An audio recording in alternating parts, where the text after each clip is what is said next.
Already said, but you removed text messages. I deleted all of his stuff because he lied to me. I mean, that's what it was. It was the hurt that made me delete it. And then it was the lie that made me start questioning everything else he'd been telling me for the last few days. And that's when you decided to come forward? Yes. Okay. So just for context, yes. When people delete stuff off phones, usually we go, No. It wasn't malicious at all. It wasn't malicious at all. He lied to me. It just hurt. Like, I had never felt like he'd ever lied to me before. And it was a big lie. I mean, telling somebody that you're in the midst of a divorce and then you have a wife that has a 15-week-old baby on the way is a huge, huge thing. And I was very taken back, and it was hurt. And so at that point, I deleted it. I had a few more quick things to say to him, and then I just got rid of him. Hello and welcome to True Crime Rocket Science, the most authentic voice in true crime. One of the few remaining mysteries in the Watts case is whether or not Nichol Kessinger knew that Shan'ann was pregnant, and if she did know, when exactly she found out. What were the exact circumstances surrounding that? And for the first time, we've now gotten access to video where we can actually examine her body language at the moment that she's actually asked this question, where this question is presented to her. And we can do some analysis in an area, a very important area that we couldn't do before. In this respect, we've got to really extend a word of thanks to Plunder. Thank you very much for the efforts you put in to make this footage, to get hold of this footage. It's certainly been a mission for you to get hold of it, and finally you have. So thanks a lot for that. I'd say that on my behalf and on behalf of certain other creators. In this particular episode, we're going to deal with just 2 minutes from the, I think it's more than 2 hours worth of video. And we will deal with these in a series called the Kessinger tapes. In this particular video, we'll be dealing with, as I say, 2 minutes from about the 5-minute, 15-minute mark in the clip. I'll put a link to the actual video that I used as source material in the description. At 5:15 in the clip, Kobach presents the timeline as well as whether Watts' mistress knew about Shan'ann's pregnancy. Based on her reaction, do you think she's telling the truth? On Tuesday, which would have been the 14th of August, you had read some newspaper articles on the 13th and the 14th that regarded this case. You had also had a conversation with Chris at some point during the day on Monday. And on Tuesday, because of what you found, specifically what you said was, and I don't let me put words in your mouth, but you found out that his wife was pregnant. Before we deal with the reaction, if you haven't subscribed to this channel, please do. Like, share, leave a comment, and let's get started. So just to let you guys know, just as sort of a heads up, I have written a series of 9 books on the Chris Watts case in the K9 series. And then I've done a subsequent series called the Silver Fox series that is another 3 books. So 12 books in total. All of them are very positively reviewed. If you don't know about them, check them out. They're available in Kindle. They're available for people who are on Amazon Prime, so Kindle Unlimited, and also in paperback. A lot of these books are also available as audiobooks narrated by me on Patreon. So if we go back to what Kobach says, and he kind of says it in quite a low tone, he's got some documents and files and statements in front of him. Nichol Kessinger has got a glass, I think it's actually a bottle of water in front of her. Her father is sitting alongside. He's also got a bottle of water in front of him. And then Kobach says to her, on Tuesday, which would have been the 14th of August, and at this point, Dwayne Kessinger, her father, is looking down at this point, possibly at his phone. Now he actually looks up at Kobach. And then Kobach goes on to say, you had read some newspaper articles on the 13th and 14th. Kobach sort of stretches out his arm towards Kessinger, gesturing towards her. As I say, there's a little bit of movement from him, and there's a little bit of movement from her father. And then he says, you also had a conversation with Chris at some point during the day on Monday. If we take these first few seconds, we see Dwayne and Kevin both moving while Kessinger is actually sort of frozen. motionless. Kessinger is kind of inert at this point. She has both elbows on the yellow table, both hands are balled or clenched and pressed against her face. She's looking down and is silent. And then Kobach goes on and he says, and on Tuesday, because of what you found specifically, what you said was, and I don't want to put words in your mouth, you found out that his wife was pregnant. Kessinger remains frozen while Kobach says these words. Dwayne is also motionless. The only movement is the CBI agent's hand and his head bobbing slightly as he gets to the point, the crux, when he says the words, his wife was pregnant, right? And you're only going to get a real sense of the baseline here, the subtleties, the nuances, if you really slow this down, you watch it quite a few times, where you anticipate what's being said, you know what's being said, you transcribe what's being said, and you get a sense of syncing what is being said to the body language, not only of Kessinger, but also of her father, not only of Kessinger, but also Kessinger in terms of her father, not only in terms of Kessinger and her father, but Kessinger in terms of the agent, and also not just those three people, but also Kessinger in terms of the camera. So that's quite a lot of things you've got to pay attention to, and that takes time. You don't just get all of that in one sitting, fleetingly. So what is quite interesting is softly, slowly, and somewhat hesitantly, Kessinger responds, and she kind of interrupts herself. She says, and I, yes, right? The question was, you found out that his wife was pregnant, basically on the Tuesday. And then she says, and I, yes. And I think what she's trying to say there with the and I possibly was that, and I was worried about something else, worried about perhaps his family. But she keeps it simple and just says, yes. Now Dwayne glances at his daughter. Kobach says, and you did not know that prior? That is really the pertinent question.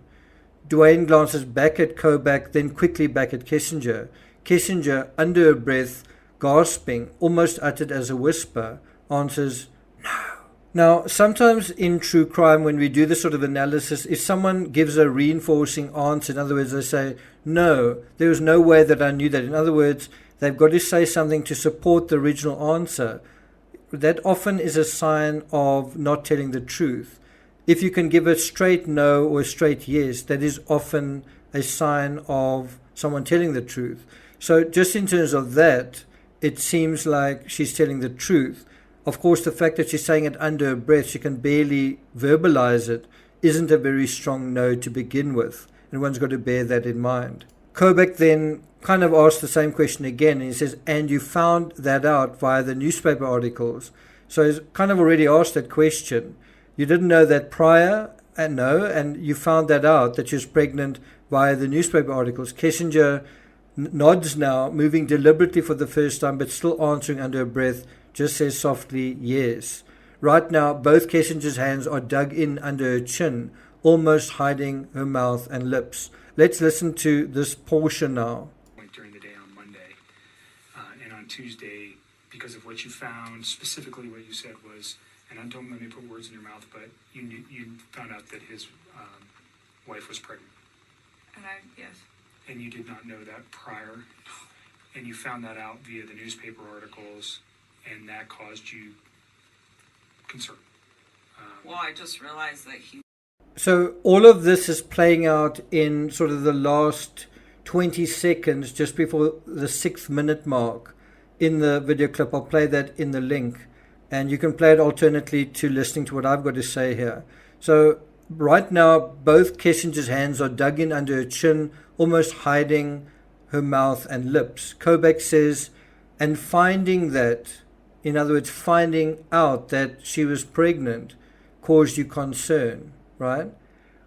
And then there's this moment right here, where Kessinger looked straight up and into the interview room camera. And what she's giving away there is, although obviously what Kobach thinks of her as a policeman, as an investigator, in the context of this case is a big deal. Also, what her father thinks of her in the same context is a big deal. She's also very conscious of what is the world going to think of that, symbolized by this camera. What is the rest of the world, what is society going to make of this? And she's obviously very worried about that. And that is when she glances up directly at the camera. And that shows you she's very conscious of this. She's not just answering questions, she's aware of us, in a weird sense, looking in. And I think it's not so much her looking into the camera that's significant. It's significant. It is the context of when she looks into the camera, when she's asked how she felt about finding out Shan'ann was pregnant, and then also when she did, how she felt when she found out Shan'ann was pregnant, when she did, and then B, also the preceding moments of her being frozen. She now looks beyond both men seated at the table and is clearly concerned on this particular point, as she should be. And now we go to 5 minutes 52 in this clip.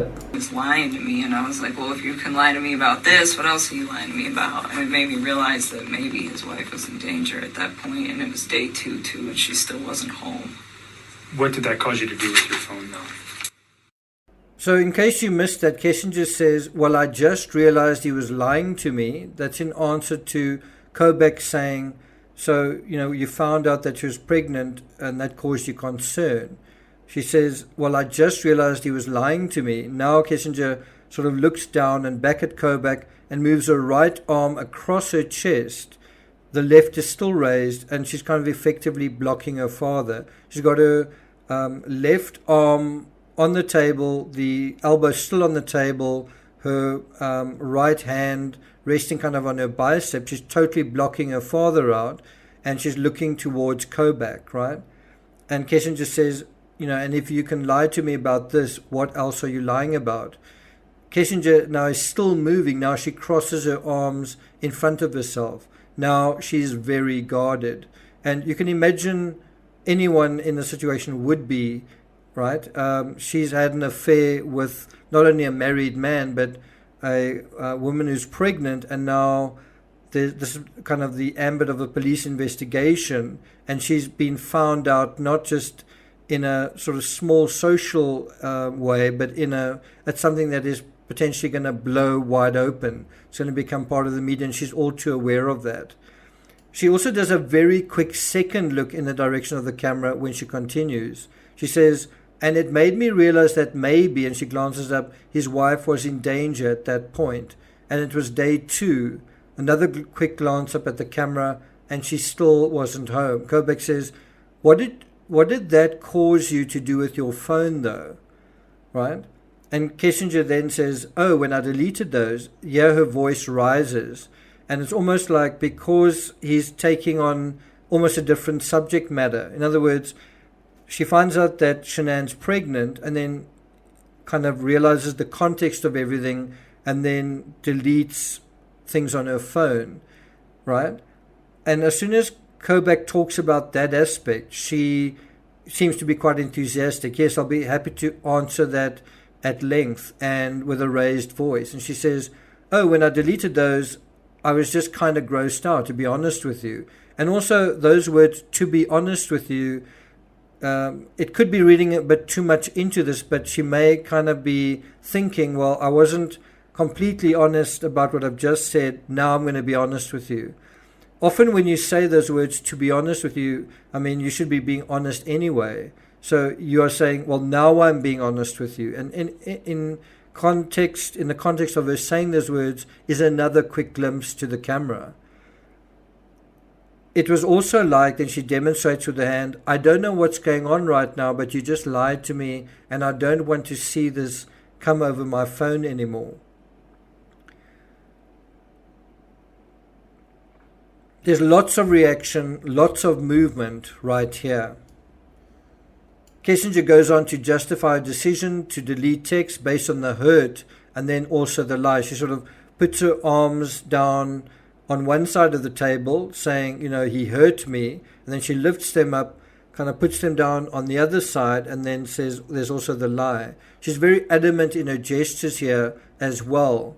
And what's important to note here is all of this being adamant, this being certain, the conviction, not only in the loudness of her voice, the tone of her voice, and the confidence of her gestures, that's all in stark contrast to the frozen phase earlier, where she's speaking very, very softly, and she's not moving at all, right? Kobach then reiterates, and that's meaning after you deleted everything, when you decided to come forward, right? Kessinger is saying she was hurt, so she deleted everything, but then the lies made her realize something else was wrong, and so she came forward. Kobach then says, just for context, when people delete stuff off their phones, usually we, meaning law enforcement, go, hold on. And it's a really good point. He's kind of saying, you know what you're saying, but in the context of what's been happening here, that usually raises suspicion with law enforcement. And this also gets a big reaction from Kessinger saying loudly, no, it wasn't like that at all. Now, first of all, is there an analogy here for Kessinger deleting information, then going to the police, and Kessinger claiming she didn't know about the pregnancy and then having an affair? Is there some kind of relationship with that?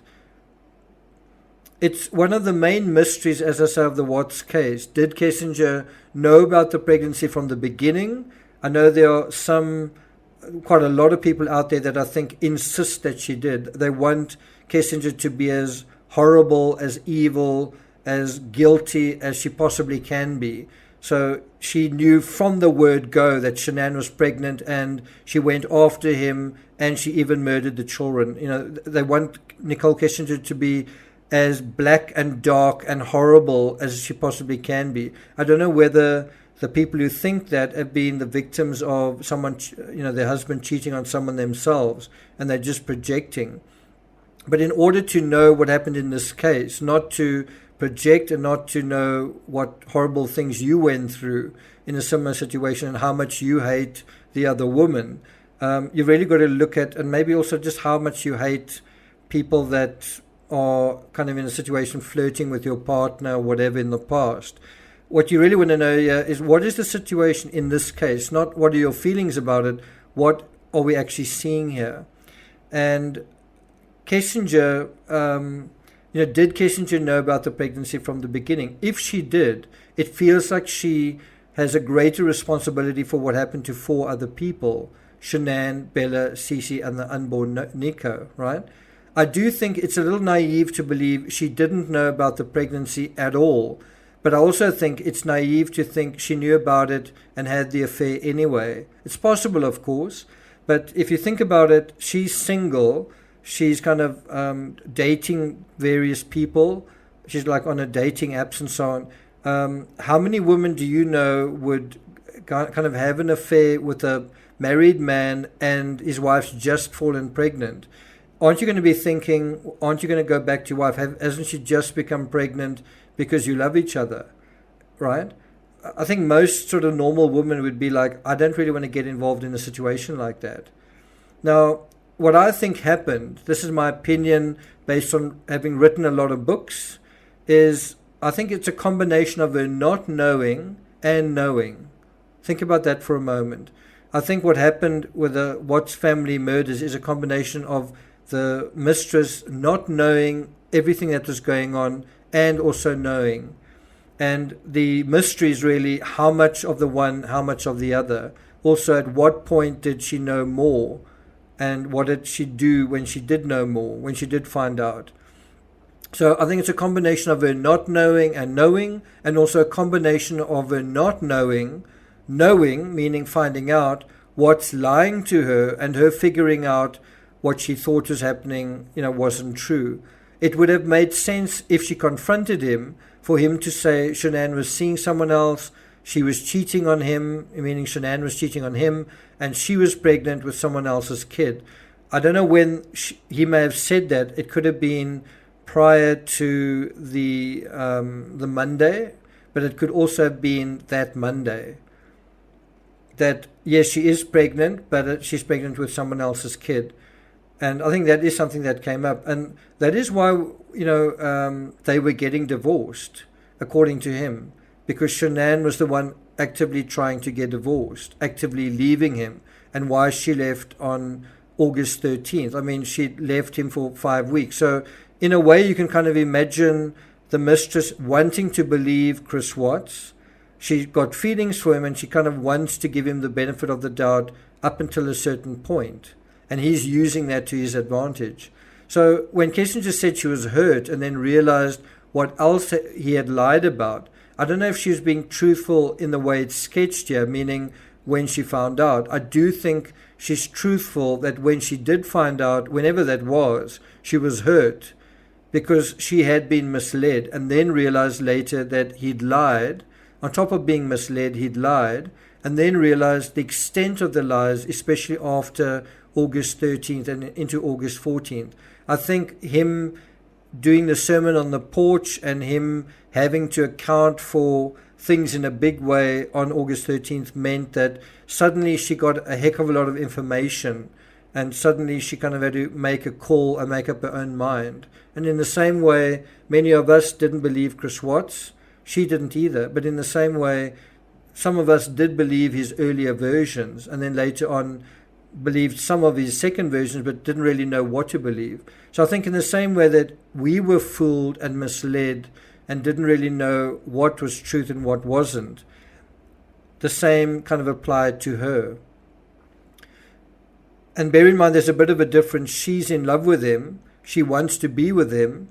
She spent a lot of time with him. And so she's kind of got an incentive to want to believe him. Whereas with us, we just trying to be like, okay, is that true or isn't it? And even in that respect, sometimes we don't know whether what he's saying is true. So I think she may have known Shan'ann was pregnant, not from the beginning, but let's say halfway through or at some point through the affair. This then caused a confrontation. We know there are at least 2 confrontations. We know that she was in the house and she may have seen baby clothes or some sign that Shan'ann was pregnant. She'd also seen photos of Shan'ann with a baby, in those photos. And I think Watts had to diffuse these confrontations in some way.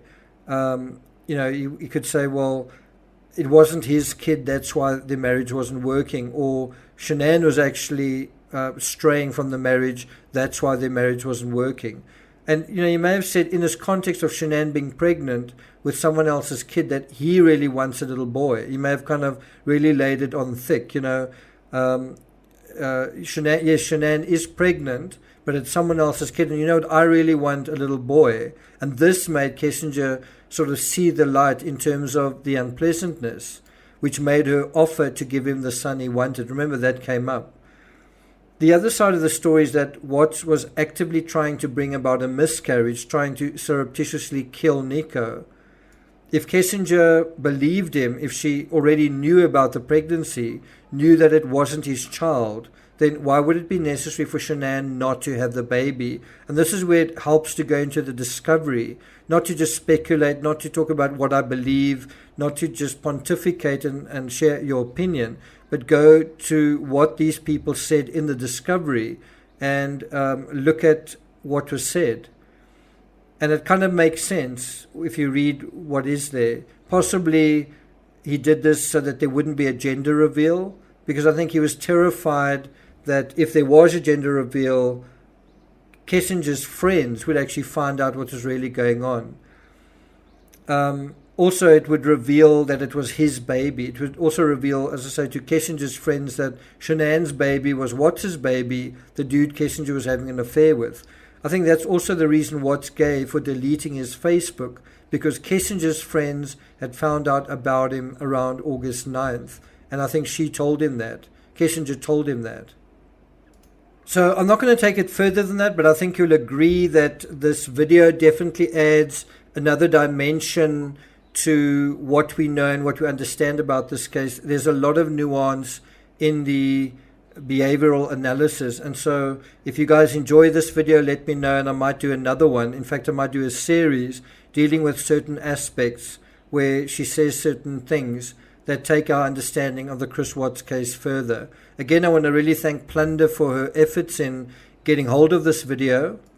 And then also just a reminder that this Saturday I'll be continuing the analysis of the Morphew affidavit. Episode 6 is going to be pretty interesting. I can guarantee you that. It's dealing with more of Barry's statements. Chris Watts sort of made 2, 3, 4 statements. Barry Morphew made around 13 statements. So we're going to deal with the last 7 or 8, as many as we can, this Saturday. It'll probably be around about 2 p.m. Eastern Standard Time. I'm also continuing with the Van Gogh series. That'll be Sunday. And for those of you who are interested in the Chris Watts case and even other cases, there's a lot of content on this channel. Head to the playlist. You can find a lot of coverage on John Benet Ramsey, Amanda Knox, Laurie Vallow, and plenty of coverage on the Chris Watts case. If you're interested in the Chris Watts case, I highly recommend the hashtag 2 years ago today Chris Watts series, which deals with the phone data review. Some really interesting analysis there. Again, remember that I've written books on this case, the K9 series, 9 books in that series, and then the Silver Fox Trilogy, 3 books in that series. All these books available on Kindle, in paperback, and also as audiobooks narrated by me. Thank you for listening, and I'll see you guys next time.